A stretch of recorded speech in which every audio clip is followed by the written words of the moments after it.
क्या शरद पवार के पास पार्टी को बचाए रखने का विकल्प मौजूद है या फिर अजीत पवार के साथ समझौता करने का रास्ता खुला हुआ है?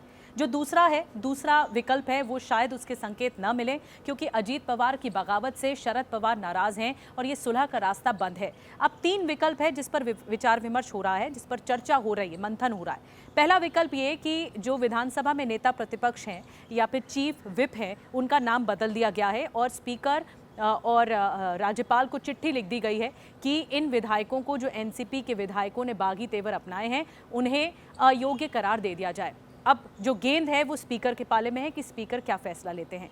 दूसरी बड़ी बात यह कि यहाँ पर जो दूसरा विकल्प जिस पर चर्चा हो रही है वो ये कि अगर राज्यपाल की तरफ से या स्पीकर की तरफ से कोई राहत शरद पवार को नहीं मिलती है तो फिर कानूनी दरवाज़ा खटखटाया जा सकता है और वो सुप्रीम कोर्ट का होगा, जैसे शिवसेना ने किया था पिछली बार। फिर नतीजा उसी के तरीके से सामने आया था।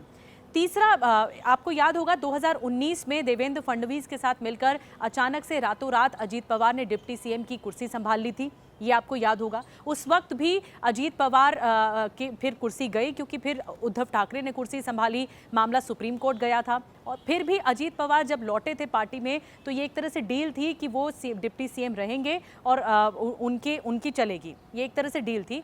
हुआ भी यही, उद्धव ठाकरे ने सरकार चलाई, लेकिन बीच में शिवसेना की बगावत सामने आ गई और एकनाथ शिंदे फिर मुख्यमंत्री पिछले साल बन गए। अब जो परिस्थिति है, तीसरा जो विकल्प शरद पवार के पास इस वक्त मौजूद है वो है राजनीतिक विकल्प। क्या राजनीतिक इस रस्साकशी में समझौते की जो ट्विस्ट है वो सामने आ सकता है? क्या अजीत पवार के साथ समझौता किया जा सकता है अगर सुप्रिया सुले आगे आए और वो ये कहें, क्योंकि वो कह चुकी हैं कि जो मेरा भाई के साथ प्यार है वो बना हुआ है, तो अगर वो सामने आती हैं और सुलह करती हैं तो क्या अजीत पवार इस खेमे में वापस आ जाएंगे या फिर शरद पवार भी बीजेपी के साथ मिल जाएंगे? ये एक तरह से ऐसा ट्विस्ट है राजनीति का जो अब तक समझ नहीं पा रहे। शरद पवार को चाणक्य कहा जाता है राजनीति का, लेकिन उनके साथ भी उनके भतीजे की तरफ से ऐसा होगा ये उन्होंने भी नहीं सोचा था। बहरहाल ये तीन विकल्प हैं उनके पास जिस पर लगातार मंथन हो रहा है। क्या शरद पवार अजीत पवार की वो मांग मानेंगे जिस मांग को लेकर वो वहाँ से निकले हैं?